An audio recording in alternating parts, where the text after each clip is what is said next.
All right. We are live. Guys, what's going on? Craig O. We're going live today on X and YouTube. So let's get to it.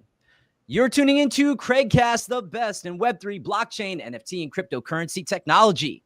Great reviews, incredible interviews with the leading people in the Web3 ethos, and just the general things Web3. Today, I have Ali Surag. I want to bring it in and go over a bunch of things concerning Flow. So here we go. Ali Surag is the DevRel lead at the Flow Foundation, where he helps founders and developers build the next generation of Web3 apps.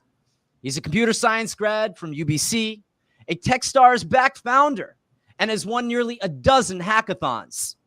Ali's past includes developing predictive analytics at SAP for major Fortune 500s like Alphabet Inc., and creating a COVID Impact, an open source project that helped unlock $3 billion in small business aid during the pandemic.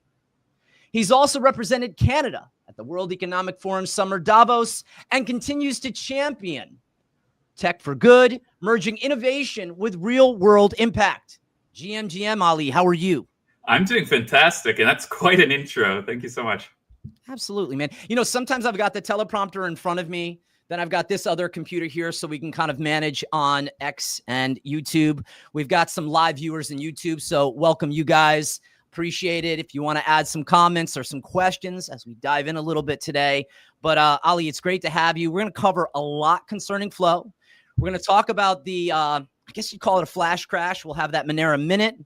And before we get to you, we're going to talk about the tech tip of the week from your tech department. And let me get to that if I can. There we go.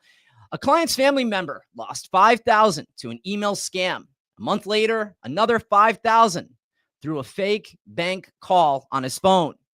These are timed attacks and well thought out in advance. It's a reminder that scams hit every single device, not just computers. Shout out to your tech department for keeping clients and families protected, building trusted relationships before something goes wrong. There's information in the comments section on X and YouTube how you can connect with Sam from your tech department. So Vic, if you don't mind behind the scenes, just make sure that we have his information posted. Now, Sam has been amazing at keeping me safe, having all these devices from my home studio, making sure that everything is set up correct. So I am a digital friend to most and hopefully vulnerable to the least.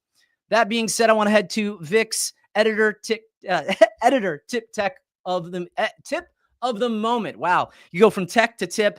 It throws you off a little bit of a tongue twister. That all being said, Vic is my primary editor and handles a lot of those short clip videos that you see. So here we go. Vic, I'd like you to actually do a retweet of your tip of the week, which was a really great post. And so if you guys need a great editor who is cost effective, who is honest and trustworthy, Vic is your guy. All right. Now, the main conversation is you. And, you know, I went through all of these questions with you in advance to make sure that we had it right, Ali. It's funny. I can go here. I can look here. And one of the things that I thought about, what are the words that will encapsulate our conversation today? You have accessibility, you have onboarding, growth path, and the user journey. And I think those are all really important. And I find myself encompassing all of those. And then obviously the security protocol, which I want to dive in because I want to demystify that I use my Flow wallet from a phone and that it's relatively safe. And I want to create here confidence. GM Noah, it's great to see you in the space. Another great content creator. Big shout out to him. So I want to dive in with you, if I can, and want to talk about capabilities first, right? What can users or devs do out of the box in the Flow wallet? Absolutely. So the Flow wallet is run by the legendary Jeffrey Doyle. He is the head of wallets for the Flow ecosystem and quite literally a gigabrain in every regard. Also one of the most down-to-earth and humble devs and engineers that you'll ever meet. It's really unique in a lot of different ways. One of them is that it seamlessly offers a smooth Web 2-like experience for Web 3. And it does this by leveraging many exciting features on Flow. So before I get into that, it's important to note that Flow is unique in that it is one chain with two virtual machines, or two VMs. One of them is Cadence, which has a lot of really unique superpowers. And the other one is EVM, which most users are pretty familiar with if you've used Base, if you've used Ethereum, and all the other EVM equivalent and compatible chains. So the number one feature that I want to highlight when it comes to the Flow wallet is made possible because of the unique transaction model on Flow. It has a built-in transaction role separation between the proposer, the payer, and the authorizer. All of this is essentially native with no wrappers. So I'll give a bit of an analogy. Imagine that your grandmother or your brother is using a new Web3 app. The analogy I like giving is maybe even a video game. Yep. Imagine you know nothing about crypto whatsoever. And then you have a bunch of friends who are playing this new cool Web3 game. And they say, yo, Craig, you gotta check this out. As soon as you go to the website for the game, what is the first thing you're gonna notice in the top right corner? The connect function. Yeah, connect wallet. And you're gonna go like, what the heck? Why am I connecting my wallet? Is that like a single sign-on button? Is that how I authenticate? Like, is that Apple Pay? That's kind of weird, right? And then you click on connect your wallet just to be able to use the game. What's the first thing that's gonna happen if you don't have a wallet? It's gonna tell you to download one. It's gonna tell you to download some weird software that you've never probably heard of if you know nothing. If you haven't taken a step down the rabbit hole. What's the number one thing we're all taught like from childhood? Like never download weird stuff off the internet. But we don't think though, Ali. We don't think. We just do. It's go step one. It's like group think. When we're in group think, we don't step back. And there's many of times where I've made mistakes in the past. I mean, it's actually funny. This month, last year, I got completely drained. And you'd be like, well, why? Well, I had everything on hot wallets. Yeah. I had malware on my main computer, and I didn't move intelligently. And because of that, I lost it all. And I have to say, I'm moving this year, moving forward. And last year, at the end of last year, I was humbled. I got some really great chads within the space who helped to really build my portfolio back up because they appreciated the time, effort, and energy that we put into what we're doing. By the way, 50 people in YouTube. I love seeing you guys in here. Any comments, feel free to add in. We'll try to answer questions on the fly. But I have to tell you, my Flow wallet experience from a user, you're the developer. What you guys have developed at Flow has been absolutely phenomenal. And it's fun to use. It's easy. We'll talk about how people get hung up on the snags. But to be humbled, to lose, and then to come back and rebuild has been a really exciting story. And I'll say one of redemption. Now, you mentioned, virtual machine, right? You've got two VMs. You've got Cadence. Yes. When you go to the wallet, and that was the thing we were talking about from a centralized exchange. When you buy Flow and you send it over, you got to make sure that you're sending it over to Cadence, and then you send it from Cadence over to EVM, to the EVM flow. Is that correct? Yes. So Flow Wallet has like a really cool user experience in the ability to use something on Flow called the cross VM bridge. And the cross VM bridge is something internal that allows you to send assets between Flow EVM as well as Flow Cadence. And within Flow Wallet, there's actually a transaction where you're able to, so the user doesn't see this, but behind the scenes, if I try to send something from a Cadence address, and the semantics are even different. If you look at a Cadence address, it's much shorter than the 0, a much longer EVM address. If you try to send it to an EVM address from your Cadence address without thinking, just blindly doing it, there's a transaction in the background of Flow Wallet that will automatically reroute it to the correct address, as well as a functionality for you to swap between the two. But some people do get caught up sometimes because some centralized exchanges it's tricky. There's some centralized exchanges that have integrated this transaction that I talked about in the background. So they will work when you try to send to EVM or Cadence accounts on Flow. But because Flow started out with just Cadence and we became EVM equivalent last year, most most centralized exchanges still haven't integrated that transaction in the background. So they still like only support the cadence side. So to be super safe, you always want to send as little as possible as a test and prioritize sending it to the cadence side of Flow Wallet and then transfer it over from cadence to EVM. No matter what blockchain you're on. Yeah. That was just like the perfect advice. Send a test transaction. I can't tell you how many times I sent the whole thing and I'm like, oh, what did I just do? And also I was in the Flow Wallet and I'm playing around with it. By the way, we are now hitting 100 viewers on YouTube Live. Awesome. No algo other than a great backdrop and your handsome face, Ali.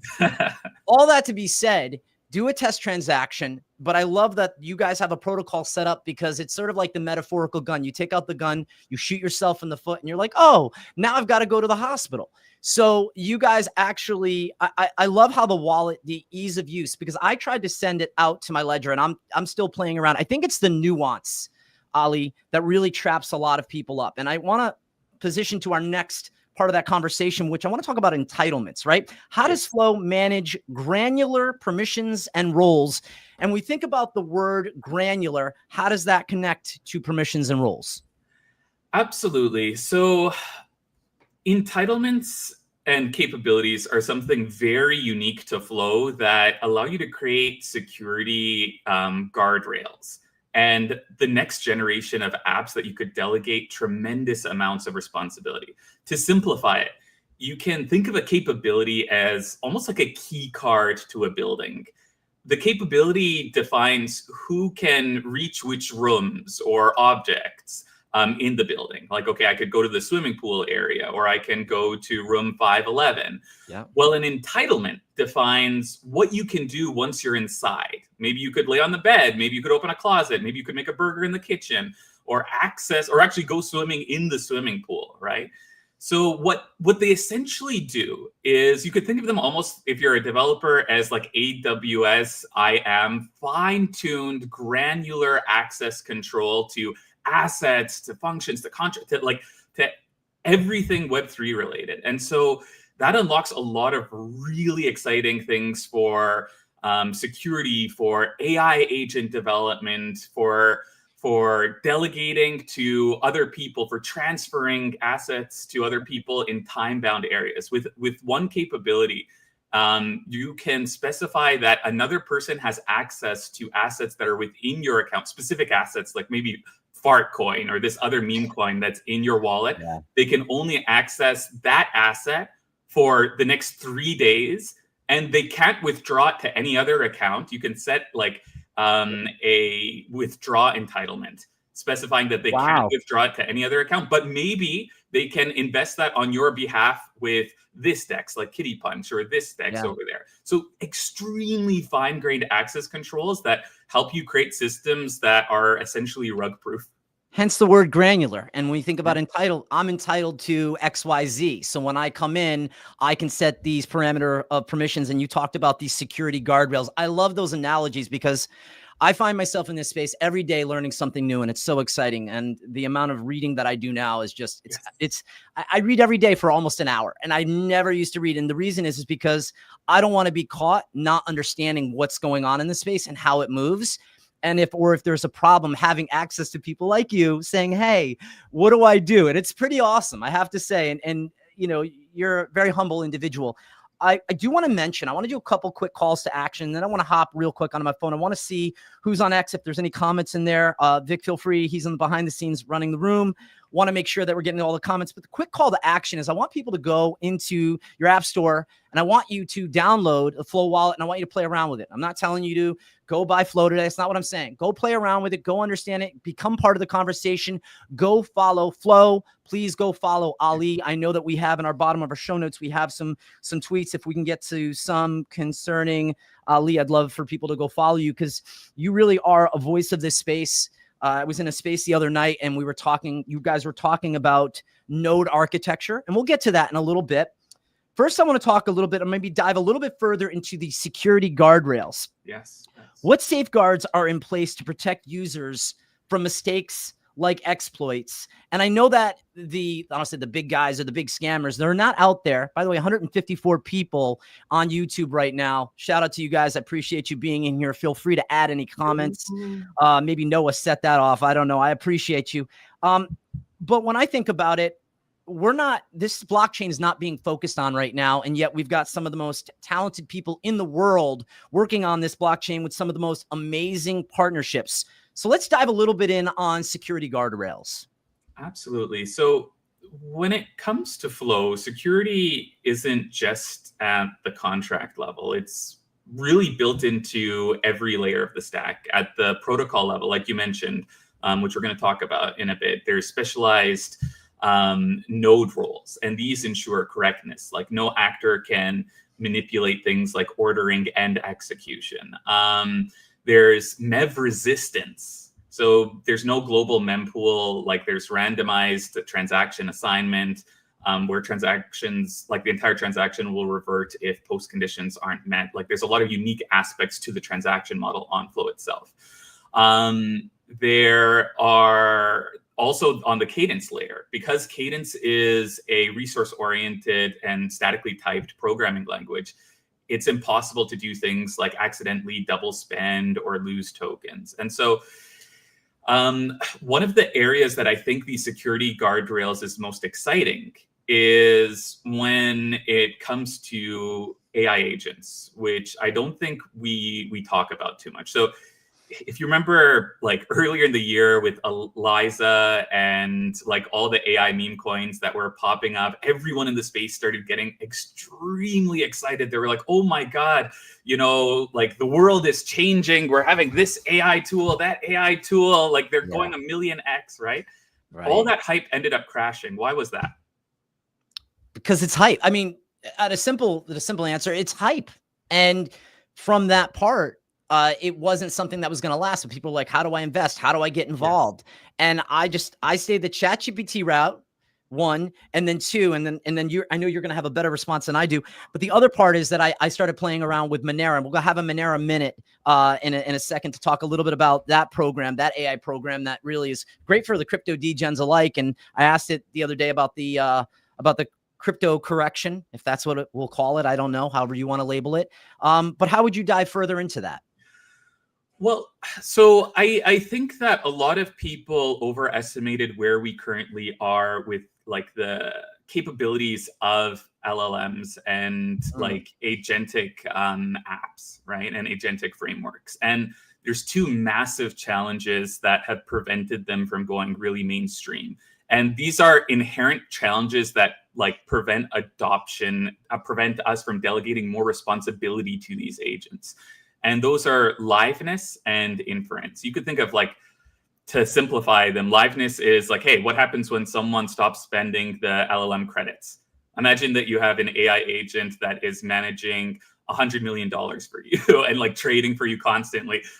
Dev stopped paying for the LLM credits. And it's kind of sus because there's this third-party LLM that you're sending like all this data to, and then also that agent is controlling the keys for the account that it's managed. Like there's so many security question marks that it's like, that's a bad idea. And then inference, it's like these AI agents are like children, like they're easy to trick. They have limited context windows. All of a sudden, like a good example that I like to give is I forget the name of the person who did this, but they created like a game on Twitter where there was an agent that it was allowed to accept money in order for you to interact with it on Twitter, but it was like told to never send anyone any tokens or money, right? And then so it became a honeypot after a while, like 1, 2, 10, 100. The more people that interacted with it, the more money it was sitting on, the more people were incentivized to try to trick it. Eventually, when it was at like $50,000 it was sitting on,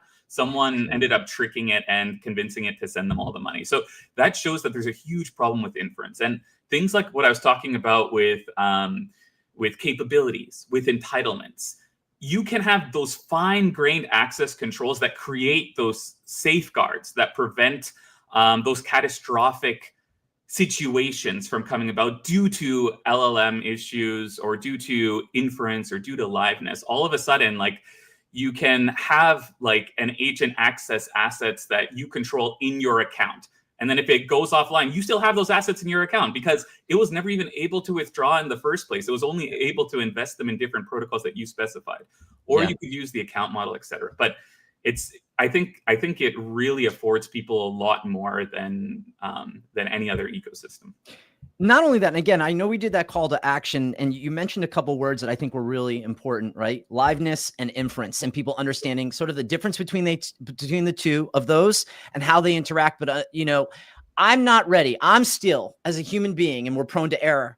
That I'm not willing to hand over, literally, metaphorically, the keys to an AI model and say, "Go ahead, trade for me." I'm not ready to do that yet. I think I've made enough mistakes on my own. I don't want to leave it in yet the hands of a program. And to Monera's credit, they're playing around in that field and they're doing some great stuff. They've actually tested and measured it. I think you have to be extremely experienced, and you also have to have money out there that you're willing to lose. By the way, 202 live viewers. I appreciate you guys for tuning in this morning. I know there's a lot of other X spaces that are going on, and we appreciate you being here. You also mentioned LLM, which is large language models, and Argentic, and people understanding the difference between those two. These are all concepts that when you understand them and you understand what they mean, and I go back after every conversation I have, a call it interview. I like the conversation. It's that back and forth. And you're probably one of my favorite interviews in the sense that you'll ask me a question. I'll be like, well, I'm going to try my best, but I'm talking to a developer who has an ability to communicate at a high level, such as you. And we did that call to action. And maybe I'm going to throw a question to you off the cuff, off of what we've talked about in advance. So I said to people, I want you to go get a Flow wallet, and I want you to play around. I want you to understand the difference between the two VMs. I want you to give people a call to action today that doesn't require money. Maybe it's go follow, go do this, go do that, to learn more about how amazing Flow is.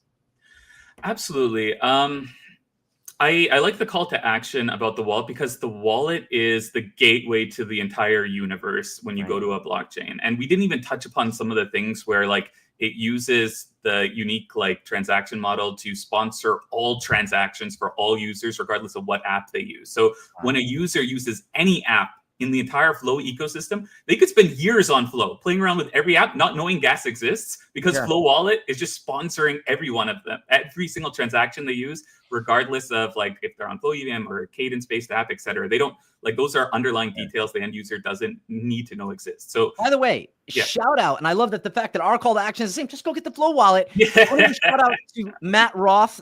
This gentleman is a true Chad in the space. He's an NBA Top Shot alumni, an OG, and we had a great conversation for 30 minutes yesterday about how amazing NBA Top Shot is and the opportunities. So I have at least in this space after all this time, and especially after last year, I've been humbled, and we need to be humbled. Doesn't mean you're arrogant to be humbled. Sometimes you don't know that you need to be humbled until you do, and foolishly enough, but I'm grateful for it. And to be able to talk to him and say, wait a minute, so you're telling me that moment was purchased for over $8,000, and now you can purchase that same moment for less than 100? My brain explodes because I understand how powerful and impactful NBA Top Shot. And feel free to put that link up there. There's NBA Top Shot, and of course Matt Roth, and of course I know we shared you, Ali. By now we should have the ability to get in and probably one of the most prolific digital asset collections out there is on the Flow ecosystem. Is pretty cool. And by the way, big shout out to Cryptoys. We had on the founder a couple years ago. He's been making the rounds on interviewing. I love what they're doing with Cryptoys. They're on the Flow ecosystem. So just so many amazing projects. Crypto Kitties on the blockchain as well. Flow's got a lot of great partnerships, which I know we'll dive into. So I want to talk to you a little bit about and dive in a little bit further on the technical about account linking, right? How does Flow simplify multi-account or multi-key management? Absolutely. The great question. So the account model on the Cadence virtual machine is very, very unique. I'll give a little bit of background to kind of set the stage for it. So Cadence is resource oriented, which is very unique in Web3. It means that things like assets, your tokens, your NFTs are actually objects that you can hold in your account. And this is super important because on other chains like Ethereum or Base, like the assets you supposedly hold are just pointers on a ledger. You don't own them in a way that is as like that you intuitive think of when you think about ownership. Like intuitively, we tend to think like, oh, I own this. It's actually in my account, but that's not actually what's happening on chain, right? So this account model on Flow extends into very interesting ways. So in something like Ethereum, which we're all familiar with and used to, your address is what derives everything. It drives your key, etc. On Flow, your account can hold multiple keys. If one of the keys gets compromised, you can do something called like key rotation or cycle through them or add new keys to it. It also allows for something called account linking, which you can use it and set it up in such a way that it's almost like Google Drive folders. And you know how in your Google Drive folder, Craig, you could have like a child folder and then a child folder, and within one of those child folders, exactly, you could say like, oh, he has access to this Google Sheet and this Google Doc and this presentation. Yeah. So you can have like very fine-grained access in those child accounts between different apps in the ecosystem and the user. Incredible. So the analogy that I gave before of like, hey, imagine that you're using you have an AI agent that's investing on your behalf. So you could do the exact same thing. You could have an AI agent that has a child account that you have access to as well, right? And so if the LLM goes down, you can access all the assets in that child account folder. Or maybe you want to, what are the two biggest problems in Web3 that are preventing people from onboarding? What are the two biggest UX problems? Well, so user experience, for UX in short. I would say that the first one is how to safely set up, for me, and again, maybe more advanced, right? How to set up a wallet. You know, knowing to write down your seed phrase. I always find it funny. You download the wallet and it says, oh, would you like to back up your seed phrase to Google Drive? No. What do you mean? So I would say that's the first one, is the how to, right? A step by step. And that's what I love about ChatGPT, is it'll go through problem solving with you and it'll kind of give you this. So I think that's been very helpful to utilize that just for all facets of life. So I'd say it's the setup. Then I would say it's for me, it's the security. And then actually hopping in, and that's what I love about store.flow.com, which we'll get to in a bit, but actually how to purchase the items, know that they're there, and actually be able to know that there's, you know, to check with a blockchain scanner to know with your wallet address that you made this transaction at this particular time. This is what you got. This is what the gas fee was. I don't know. My head's just working on all of those things, you know? No, I think you hit the nail on the head. The two ones that I like see people struggle the most with, which is like resonant to what you just said, is the wallet. And when you actually log in and start using around with it, like gas, like what is gas? So this unique account model allows you to log into an app using single sign-on, similar to if you know about Privy or if you know about like Dynamic, etc. In the background, you can have an account created that is custodial and managed by the app. So you have how do I say it? An account abstracted experience where you don't even know that the account necessarily exists or is managed in the beginning. It's almost like a Web2 experience. You log into the app using your email. An account is created by the app in the background, and it can accrue NFTs and assets. Later on, you can use, as you go further down the rabbit hole, as you get understand the power of ownership, you create your own custodial wallet. All of a sudden, non-custodial wallet, all of a sudden you could use account linking to go back to that app and link that account that the app created into your new account. So that's super powerful because it meets every type of user where they're at on the journey. And then the second thing is the transaction model, being able to sponsor transactions without 4337 or 7702. I'm not going to get too technical, but being able to easily at the transaction level create gasless and walletless experiences is something that unlocks massive UX capabilities. With what you're talking about, when does that, for the average user, and I humbly say this is my domain, but I'm an average user in the sense that I understand and I have access to people to get my questions, my nuanced questions answered. When does those types of things, what you just spoke of, creating a gasless transaction, and I feel like Flow provides true ownership of our digital assets, whereas in other blockchains, it can fall short. And again, I don't bash. I'm across all of these different blockchains as everybody's playing around and vying in this new technical space. As I like to say, it's the new emerging internet. So it was with that true ownership. You spoke about key rotation, which is part of the account linking, how you can interchange keys. When does your average individual get to experience that? So it's already happened, and that's the beauty of it. You don't want, like, you want people to not even know these things exist, these barriers, because you want that UX to be seamless. I'll give an example. What is the largest digital collectible platform in the world? Largest digital oh man. I want to say it's I think it's something that would be tied on I'm just give me a second. I feel like it could be. I was talking to Matt the other day. I want to throw this out. Here's some interesting stats, and you'll tell me if I'm wrong, right? NBA Top Shot has 45 million moments. I don't know if I've heard of and again, they're doing some things to condense certain series. I'm actually focused right now. I'm going to be reading about series 1 after today. By the way, 260 people in this space. So I'm going to go with NBA Top Shot. I'm just going to kind of throw it out there, but I could be completely off. So NBA Top Shot, 45 million moments. So millions of people, basketball fans, collectors use that. Right. Do all of them even know that NBA Top Shot is built on a blockchain? It's because it's already baked in, like the protocol level account abstraction, the gasless experiences.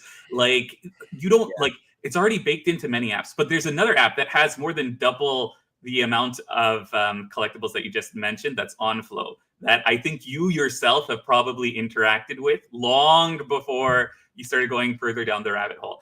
And I'm going to ask you, have you ever used Ticketmaster to go to, like, I love you. I knew it. We actually have it as one of the tweets at the bottom. Vic, if you don't mind, behind the scenes, just post that. I think it was about Ticketmaster. Yes. And I heard it in a space.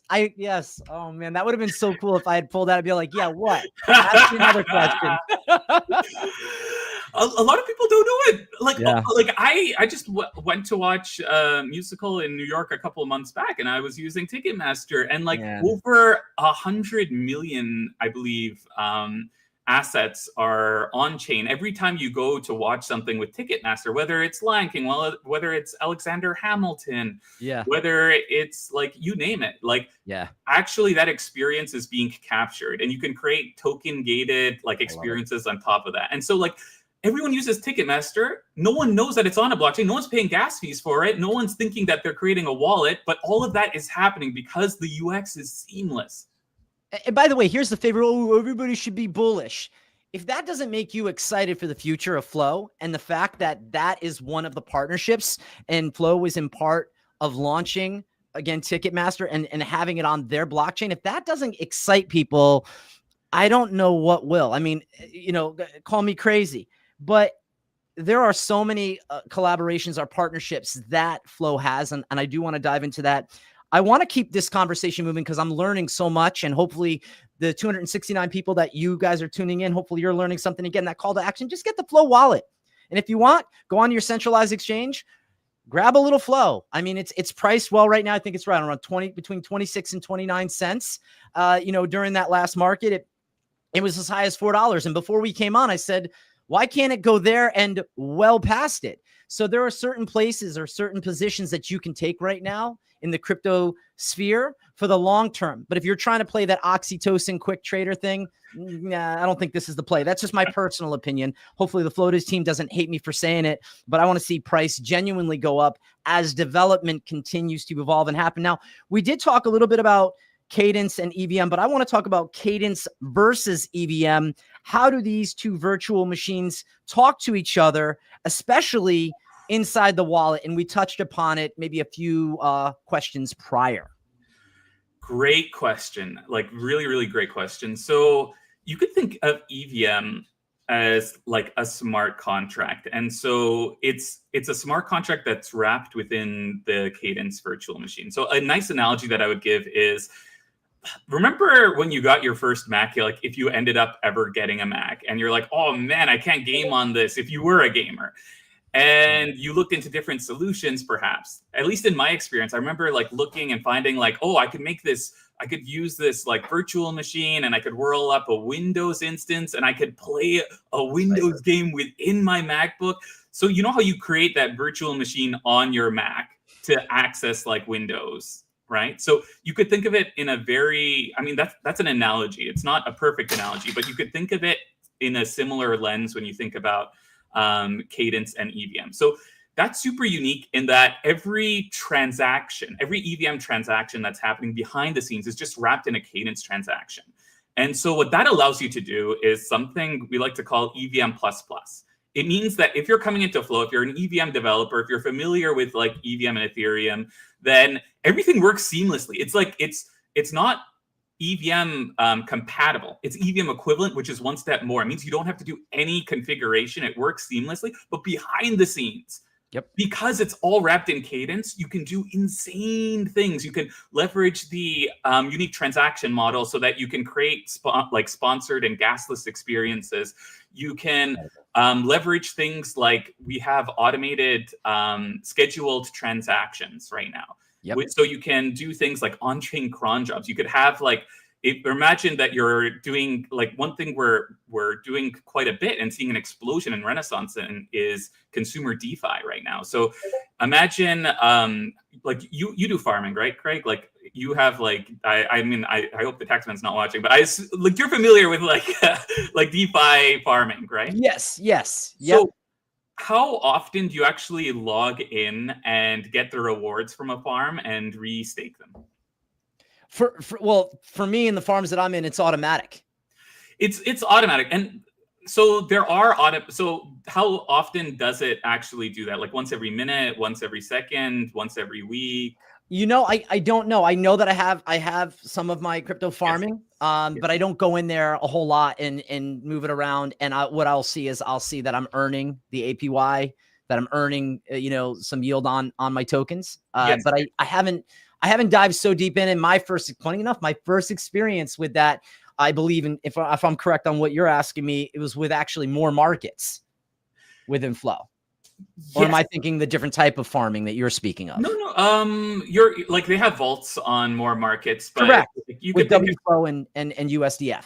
Exactly. So what I'm getting at is like, for most farms, like you start accruing rewards and then you have to actually go and withdraw the rewards and then manually restake them. If they do have an automated restaking functionality, usually they're relying on off-chain keepers or servers or services to like actually like do that for you, because it's an extremely difficult thing to automate, like calling a contract again and again fully on chain. And Flow, like with our latest upgrade, makes it so easy using scheduled transactions to do just that. So if you have an EVM app, because of the way the two VMs work together, you can actually set up fully on-chain like cron-like jobs or scheduled transactions or scheduled automation workflows. Give me a quick example of a farming, right? Because I was just my closest experience is with more markets and their vaults and actually seeing that I'm earning, and that I don't have to go and restake it and put it back into the game. And you're speaking of to a certain automation that we have here in Flow, right? Yeah. So I'm talking about the functionality. So a lot of times, like you'll go to a DeFi farm, I'll get like this LP tokens, I'll kind of stake them, and then every increment of time, I'll get a certain amount of rewards. For most people, I would say like maybe they log in once a day, once a week, maybe when the farms actually ended, withdraw the rewards. But what you're losing on is the compounding factor. Like compound interest dramatically increases the amount that you're actually earning in terms of APY. So, but nobody has, first of all, no one has time. And then gas fees are too expensive. I'm not going to go in once every minute, withdraw my tiny 0.001 reward and then restake it. Like the opportunity costs are ridiculous. But on Flow, like $1 is something like 60,000 transactions in terms of gas fees. So it's super affordable. And then when you start using these automation tools, when you start like essentially using these scheduled transactions, you can create crazy powerful DeFi workflows that compound your earnings like nothing else. Yeah, I love it. I love it. And by the way, I'm actually, if anybody sets up a Flow wallet and they DM me, I'm gonna send them a little bit of Flow on EVM just because I want them to experience it. I don't know how much, and again, nothing crazy, but enough to say thank you for listening in and for tuning in. So if they hear that, cool.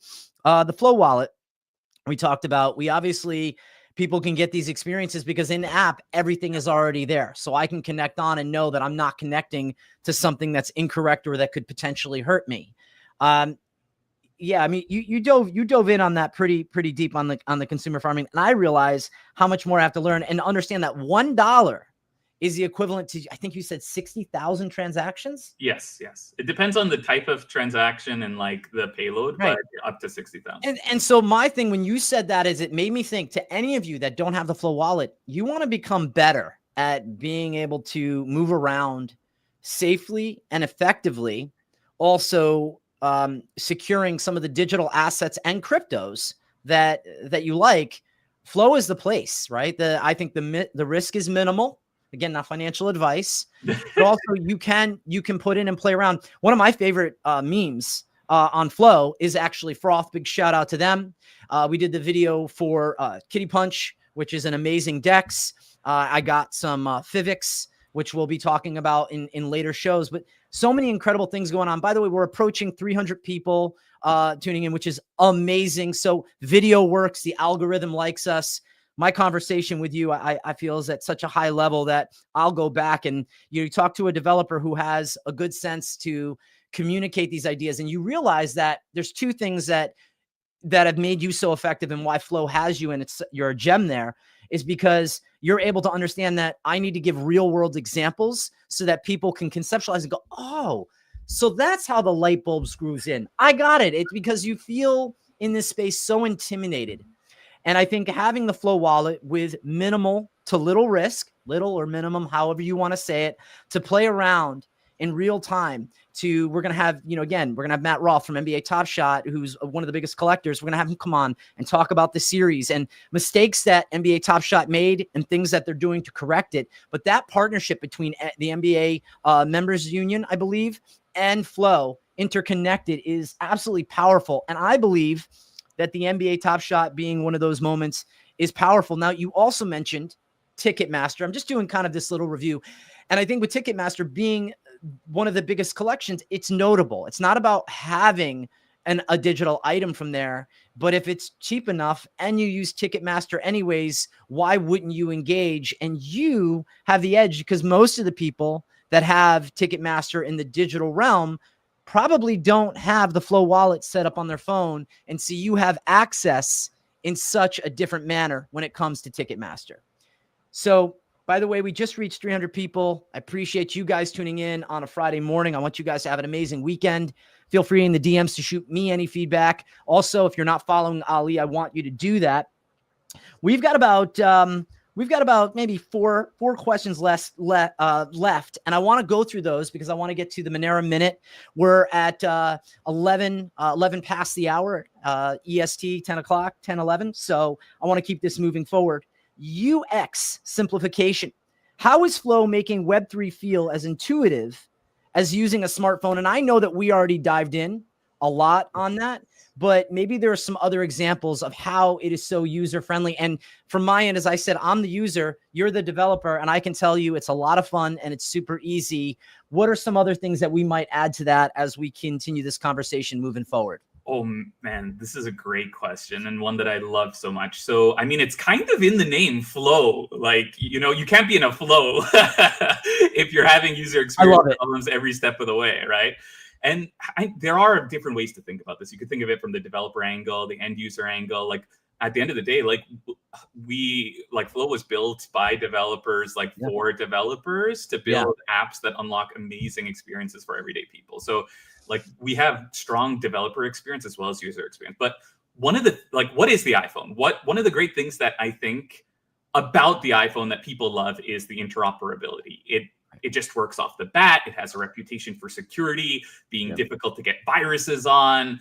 Right. And I think Flow pretty much hits all of those. For those that don't know, the co-founder and chief architect of Flow, Dieter Shirley, he's the one who invented the word NFT and was a core contributor to ERC 721, which we know as the NFT now because of him. Now, why was that important? Like, why was creating the NFT needed? And what is Perfect. the I'm your guy on that. So NFT is a non-fungible token. It cannot be fractionalized, unlike crypto, where you can fractionalize, like say Bitcoin, you can fractionalize it into sats. And people start, I think, off the cuff real quick. People, when it comes to Bitcoin, need to think when they're buying, not about based on price. It's at 107, it's 115, it's $50, whatever it is. Yeah. Buy the sats. That is the most important thing. Thank you, by the way, for putting that up.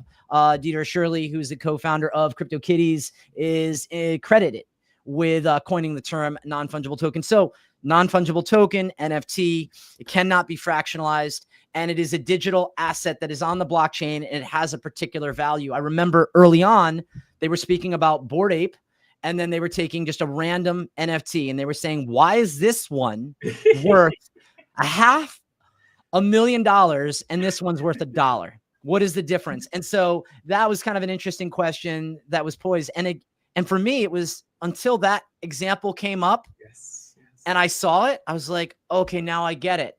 Yes. So once you conceptualize it, now you can implement a plan, but please. 100%. Once you conceptualize it, you can implement a plan. And the core of like what it is it's essentially a standard. It's a standard for defining what a digital collectible is on chain. Right. If we didn't have standards, user like ERC 721, user experiences would be a lot worse.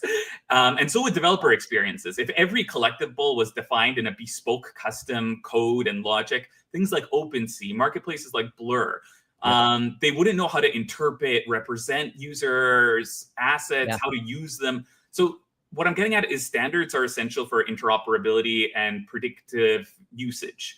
At the same time, they're essential for composability, composability is like the quality of being able to extend and build on something. It means it's like the compound interest of innovation. It means that if something's solved for once for one thing, it's solved for everyone for all times, and people could focus their attention on the next problem.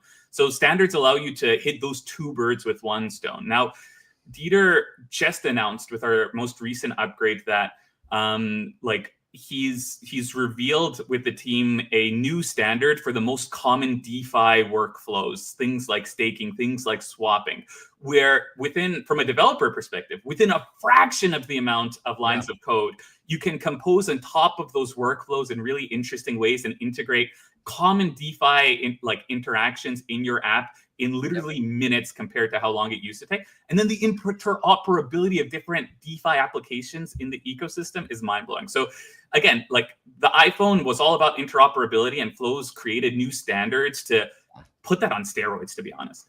I love it. And so I want to keep this conversation moving forward. And I think it's with the US simplification. How is Flow making the Web3 intuitive using the smartphone? And you just said it, right? It's in its name. It's Flow. And it's that easy, right? You get in a flow state. There you go. I'm going to add on to that. Incentives and social currency, right? What makes people want to use Flow? Because everybody's thinking, oh, number go up. Well, I believe based on the hard work of the team, based on store.flow.com, right? I have that correct? Yes. You can go in, and I've been racking up keys and boxes, which we won't dive into on this one, but I can tell you I've been getting my points, and I can take those points and get real-time RWA. I've spoken with the team leads on this. I understand how it works behind the scenes. So I, for myself, have experienced it, because when you come out, a lot of people call it the word shilling. I don't want to be part of shill. I want to be part of something that has long-term. Again, by the way, big shout out to the Land Wolf community, PZ, Yepe, part of the Boys Club Meta. Love those guys. I appreciate them. I was able to create a lot of content over time with them, still engage with a lot of the content. Meme communities are a very interesting breed. But it made me think about with memes and or with different blockchains or with wallet experiences, I think about the word or two words, social currency, right? So how do you get the attention economy? How do you get people to come in, engage, try these different applications? And if there's a second call to action for today, because then I want to hear what your thoughts are and on incentives, right? Being incentivized, and then social currency. I want people to go use the Flow wallet, but then I want you to go and I want you to check out store.flow.com, and I want you to see how you can earn. And when you earn, what you're doing is you're retweeting, you're playing in these different apps, you're learning about, say, the NFL, you have NBA Top Shot, you're able to do your daily check-ins, your weekly check-ins, you're able to play with the Beezy Claw, which is absolutely phenomenal. RWA, they're vaulted by Brinks Security. So I've been collecting a lot of Pokemon cards. I never thought in my life, Ali, that I would get into Pokemon, but here I am at 48 into Pokemon, and I'm loving it. By the way, we're coming in on 350 people in the space. I appreciate you guys for tuning in. It's Ali, it's your handsome face. But when you think about incentives and social currency, how do those two come together when it concerns Flow?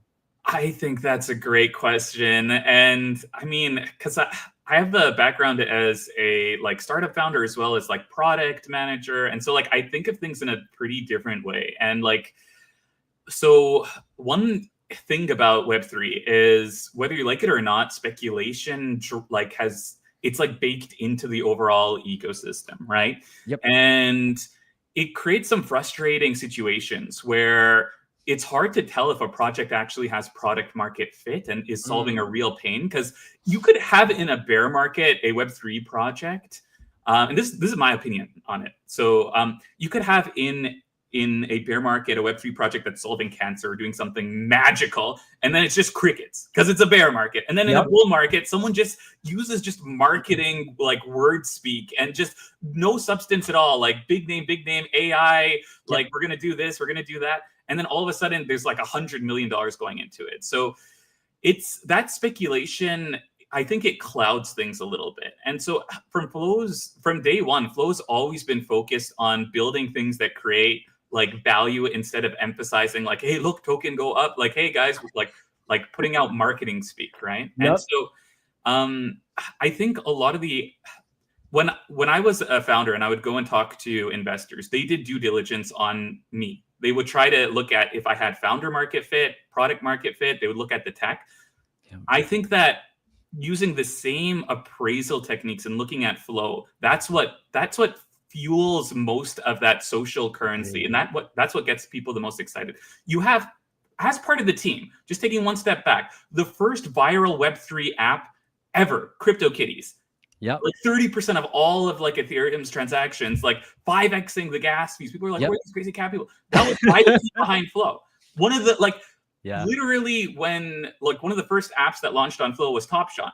All of a sudden, tens of millions of people, not only images, the cats were just images. These are video clips. All of a sudden, tens of millions of people, everyday people, basketball fans, able to interact with their favorite basketball players in a unique way, and digital collectors able to come in.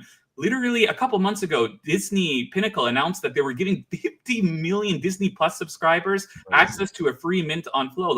Today, OpenSea is gonna be giving thousands of BZ claws for free, on the platform. Literally, we were talking about Ticketmaster, and so what I'm getting at is you have some of the most epic people in the space working on some of the coolest problems in the space. And they have a track record of creating things that millions of people use without even realizing they're using a blockchain. So at the core of it, I think from a consumer perspective, Flow being the consumer chain, that's more than just speculation. That's proof in the pudding, if that makes sense. No, I love it. And I want to keep this conversation moving forward. And I think those are some really incredible points that you made. We did get a question in from, it looks like Cube Cray, and I'm going to come to that in just a second. But when we talk about Flow partnerships, why should people be so excited, bullish, whatever, right? Disney Pinnacle, NFT platform collaboration, just mentioning a few.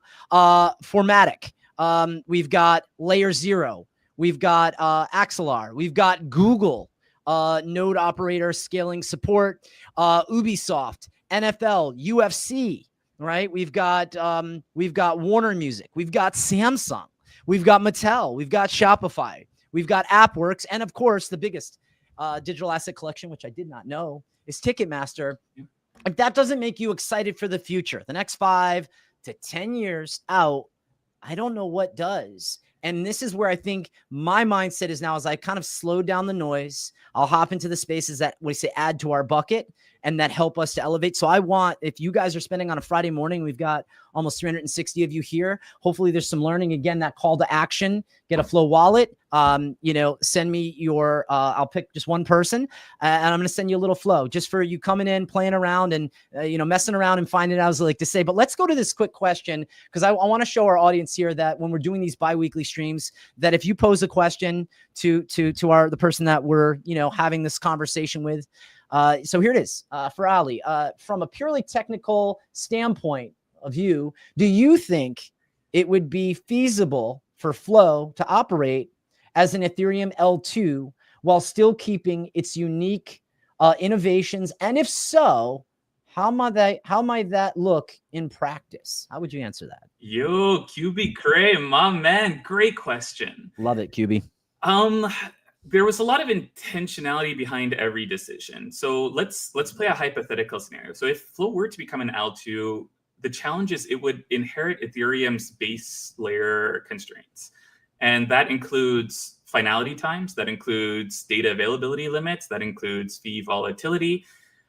Like, by being independent as an L1, like, an ecosystem is afforded the capability to evolve its own core protocol and do things like the Forte upgrade that just came out, where you could have fully on-chain scheduled transactions that are protocol native, or things like protocol level VRF. In one line of Solidity code, you can actually get a purely random number without relying on a randomness oracle. Or in addition to that, like, remaining an L1 allows Flow to maintain its own design and its own architectural from a first principles perspective. Things like we talked about earlier on, like the multi-role node architecture, separating consensus, computation, execution, verification. It's not just like an engineering curiosity. It really is what enables Flow to optimize for parallel execution, low fees, and consumer scale throughput. So there's a lot of value in not doing that.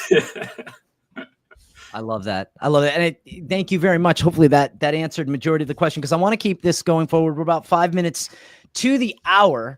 And a couple things that I wanted to make mention of as we're continuing this to move forward is, last night I was playing with the ideas around the Monero Minute, and I want to give a couple link shout outs in just a second. But when I thought about it, I said, well, let me give the 3 alt picks of the week. And then I said, wait, let me slow down. Let's educate ourselves on what just happened last week. What did we do? I literally, for me, and I'm just I saw some really great buying opportunities. I said, well, there was one, it's called BitSorin. Hopefully I have that correct. I have 4 tokens. I saw that hit $240 at the low. And now it's, I think, around $450, $460. And I have a nice cost average in there below where it is now, which is great. But I said, I'm going to take my hands, I'm going to put them under my lap, and I'm going to do absolutely nothing. I'm going to feel this thing of what we call FOMO, the fear of missing out, but I'm going to practice the joy of missing out, which is JOMO. I love those 2 acronyms on such a great level. But I asked, and then I do want to talk about Zine.live, which is the official publication of Wilder World. So we might go like 5 minutes past, and then I just had maybe 1 or 2 more questions as we close this out. But Ali, let me just say, at the beginning of my bi-weekly streams, having you on as a guest is a privilege.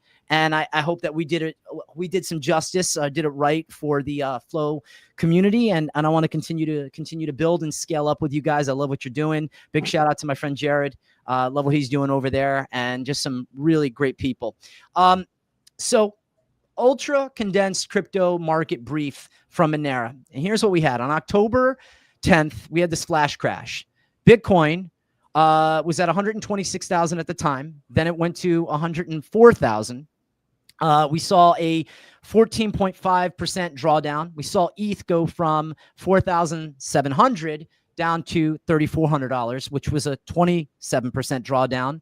And 1 trillion, again, maybe I'll be corrected on this, 1 trillion plus wiped from the market, 153 Bitcoin volume, capitulation, retail sold, institutions held, minimal ETF outflows, which that, I don't know, that kind of makes me kind of bullish and curious as to your thoughts. And then now Bitcoin at the time of this, which was last night I did this, was 109,000. People want to see it stay above the 107,000 mark. That's at least a lot of the tweets that I was seeing. Ethereum at 3,900, so we're below that 4,000 mark. We had altcoin season index. We went from 71 to 25. Dominance mode, avoid the alts, they were saying. I think this was a time to get into some of those conviction plays, or to hold the bag, not to sell the bag. I don't understand when things bleed out, people sell, and it tells me that you are over positioned and you're not paying your mortgage or your rent. Flow. All right, so BTC leaving exchanges, accumulation, ETH uncertain. This is what it said. Derivatives, negative funding, which I guess for the program of Monera, my favorite gal, I like to call her Monera, is bullish. Resistance at 112,000 for Bitcoin, 4,000 for ETH when it talks about the resistance levels. DeFi, total value locked, down by 9.75% weekly, low activity on stables, so stables up. So I guess one of the things that it was saying is have some dry powder on the side. It's always a good idea to have some stables on the side. Let's see what else. So I think that's about it. What I like about that Monera does, since it's the Monera Minute, maybe I'll say it's 2 minutes, is that it gives you sort of a full briefing. You can go deep dive, and then you can say, hey, please simplify this for me in layman's terms. What do you make of last week's crash on the 10th? Was it perfectly timed, intentional purpose? Do we hold the people with great conviction that are staying here and championing, or did people like me just kind of say, I'm good for right now? That's a good question, and this is speculation on my part, but I mean, it seems to be tied to like political announcements and like Trump saying like, hey, China, we're gonna give you 100% tariffs, and like, I think there's a lot of institutional investment right now in Bitcoin and like certain altcoins, and I think like you see similar trends now between like the traditional TradFi markets as well as like Bitcoin, where it's like because it's the same investors putting in billions of dollars into both of them. So I don't think it's just people going like, oh man, like I took out my mortgage. I think that there's like billions of dollars at play being moved like across ecosystems, across crypto and TradFi, that is mapping to these real world geopolitical events personally. Yeah. But no, I love it. I love it. And, I know we didn't get to dive in further into RWAs, and maybe at some point I'm going to have some BZ content in regards to that, but it's super impressive within store.flow.com how I can take my points, and I have a good amount of points, guys. I'm competing. Bark, I've got you. I've got you by a lead. And I love him. You did a lot of respect to him. He was actually on one of our interviews, I think almost like 2 years ago. So I've been in this for a little while, and getting to know the guests, getting to know the content. But I love what RWAs represent in the space, and I love how Flow is, I think, making it easy. Go with the flow, as we like to say. So I want to read just a little bit from Zine.live. But before I do, one of the key tips that I do as I'm doing my research is I say to ChatGPT or Monera, because I love Monera, give me the TLDR. Too long, didn't read. Because again, I've been reading a lot, and I want to, condense it down. What it said is blood is in the streets. Institutions accumulating, retail capitulating, range trading. Here we are from 107 to 112,000. Stack those stats on dips and dodge alts until confirmation. I don't know. Sometimes we all like to run out into a firing squad. Big shout out to the meme communities. We are the true degens at heart. Love you guys at Lambwolf. I do want to talk a little bit about Zine.live, which is the official publication from Wilder World. We created a video. You can go on my X page and find it. But I love what they're doing, Wilder World is doing, and their Zine.live, their official publication. So I just want to read this briefly, which is the latest Zine. The official publication from Wilder World is out, and it is packed with major updates.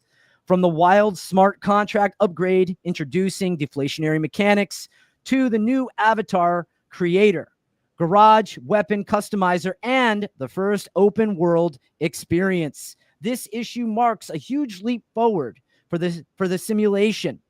It also highlights Aurora and Wyoming.fun. Powerful creative tools connecting imaginations, ownership, and rewards, along with Wilder World's first global combat tournament featuring 100,000 prize pool, where top players from around the world will compete through regional playoffs for golden tickets to the live finals. an all-expensive paid event showcasing skill, strategy, and community on the world stage. If you want a glimpse into Wilder World and what they're shaping in the metaverse, this Zine is a must-read, and it is Zine.live. One of the things that I try to do, Ali, and then I want to get your closing comments, is, Wild Token is on Ethereum. You guys are EVM compatible. When you bring in different ecosystems and you talk about different groups or companies or memes, it is so important. We talk to founders, developers. We talk to different crypto communities, different digital assets, as the meta of NFTs I know will boom again. And what caught my attention when it came to NFTs is traits, unique rarity in traits, because then you're playing with supply versus demand, and that either makes price go way up or down. So those are my thoughts. I want to say it was an honor to have you on today. Closing remarks, as we have 410 people in the space. It is awesome to have you guys in here. I appreciate it. We're going to continue doing these bi-weekly. Eventually, maybe I'll move to weekly. Just depends upon the schedule and the demand of what people want to see. This has been an incredible experience, Craigo, and thank you so much. It's been an honor inviting me on to talk with you about Flow and all the exciting things we're working on. I'm super excited about the future, especially like there's so much happening behind the scenes and really like pushing forward the idea of consumer DeFi for like billions of people. So that's your alpha for today. Stay tuned to learn more about it. I just wrote it down. As soon as you say it's a certain, it's tonality. When people say something, it's they say it, and it's almost, you have micro expressions. I've been reading this book, by the way. I told you I became a nerd. I don't know what happened. I've been reading this book, The Daily Laws. It's by Robert Greene. He wrote The 48 Laws of Power, The 50th Power with 50 Cent. But it helps you understand human behavior. First, your own, being introspective, and then understanding. And by nature, 95% of us are conformists. That means that we think that these ideas are our own, but they're presented to us. And I want to say thank you for allowing me to conform to your ideas, thoughts, and energy, and being on this space with you today on live on YouTube and X has been a true privilege. And let's continue our conversation further. Sound good, my friend? Sounds amazing. Thanks so much, Craig. Thank you guys for tuning in. And if you get a chance, retweet, add a comment. And if you do get the Flow wallet and you have your EVM Flow address, DM that to me. I will be picking one winner. And let's continue to create great, compelling content. Ali, thank you again. Happily. Bye-bye, everyone.